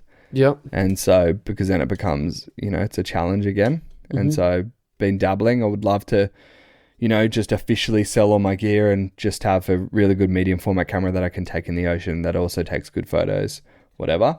But I also want to, because I'm a control freak, I've been trying to buy my own lab gear so I can just develop everything in person. That'd be cool. So that's what I've been trying to do. You got the studio there, you can just put it all in there. Yeah, right? exactly. You got the space. Yeah. Do you have space for it? Like, Yeah, I do. Workshops? Yeah, so I was about to buy the gear, and then I got a tax bill. And so I had to pay I was like, do I go to jail but get to develop for the next few months? And so I decided to pay my tax bill. And then I'm broke. So so I want to buy the gear. So that's kind of when I can buy the gear, then I'll go into it. That's when you dive. Yeah, because I've got a couple of good cameras that I purchased. I forget what they're called, but I did my research and then bought them. Yeah. But then I just want to buy because I don't want to have to send them off, and then so I bought a scanner as well. So so I can scan film, but I can't develop it. Okay. So I'm just like, you just need to get that next component and you're away. Next component. Yeah. So and then I'm away. But so I want to learn that. And it was kind of like when I went from iPhone to a camera, big boy's camera. It was such a learning curve that it took me years to get a good photo on a camera like I did on a phone, because I'd taken some really cool photos on a phone, but then I had to do the learning, get good at a camera to take a good photo on a camera. And so that's what I want to do next, is then do that, but take a good photo on film. I want you to look, I'll only do it or like officially sell something or whatever if I can take a photo on film that you don't even know is taken on film. Okay. You're just like, that's an insane photo. Right. But then it was also taken on film. Right. Okay. Yeah. So it's like, I don't want it to be like, oh, that's clearly film. I want it to be like, that is an insane photo. Like, and then you're like, and then it was also shot on film. Yeah. And then gives an extra element of skill and exactly labor involved. Yeah. And then reality, because we're going down the AI path where people aren't going to trust photos. Yeah. That I think, like, if you jump into film photography, then there's that proof of that actually happened in real life. Yeah. Because people already don't trust digital photography because it's just, and so, but if you can do it as film, then I think people would believe it more. Wow, man. Yeah. So that's what I'm doing. That's amazing. Yeah. It's such a good concept. Yeah. Yeah. Yeah. Wow. And then, like, family-wise, you got the 3 boys. Did you say that there was talk of another, or that's... Eb wants a new collaboration, and she wants to try for a girl, but I don't think we're, like, really actually... Not at the moment. Thinking about it, yeah. Okay, sweet.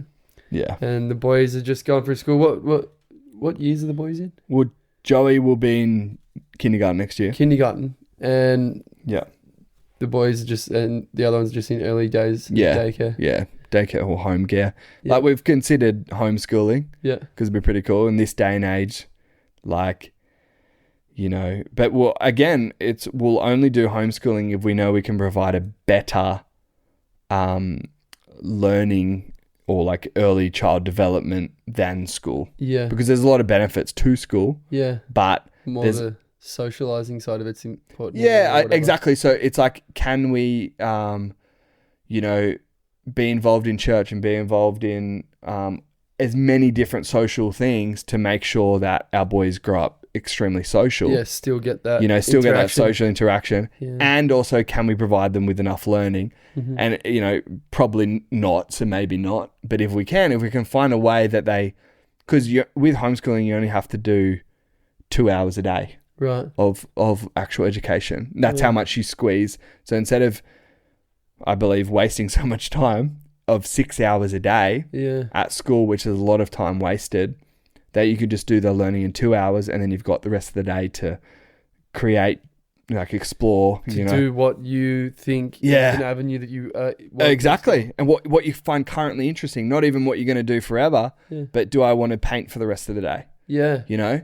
And so again, if we can find a method, exploring your interests, if we can find a method that combines the two, then would love to. Cool. Yeah. Oh well, because the way of the future. Some interesting some interesting goals or aspirations, if you want to call it that. Yeah, well, that's cool. We got to make the call because Joey goes to school next year. Would you put him through as the test dummy and see how he responds to schooling, and then be like, righto, yank him out, and then bring? Well, that's the thing. We together? Can always change. You know, like we could start him at school, and I think primary school's fine to a degree because I think they do this day and age. It's not as strict as it was.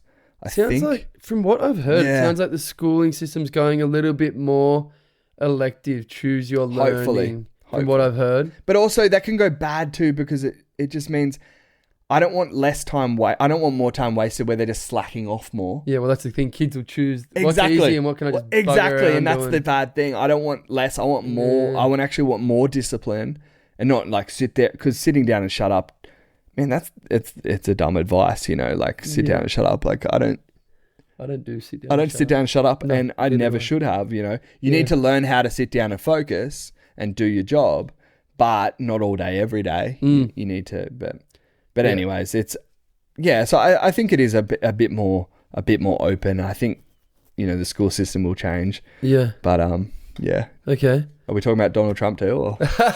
What was it? I sent you a message and was like, I'll just get him thinking, get his brain working. And it was like, what was it? Is there any topics you'd like to talk about? Those topics were Donald Trump, Mormonism. Yep. 9/11. Yes. Was COVID in there? Let's do it. COVID. The school system. The flaws in the school system.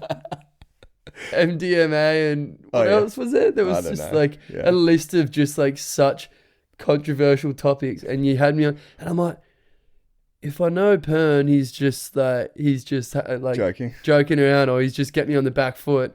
So kind of my initial reaction was like, oh, really? And then I was like, oh, no, he wouldn't mean that. And then I'm like, hang on a second, he's probably actually really wanted to delve into all this stuff. And then I was like, so I had to ask a few people, and they're like, he's joking, surely. And I'm like, I'm going to have to ask him. And then I sent you a text, and you didn't respond. And I'm like, oh, no. Oh, sorry.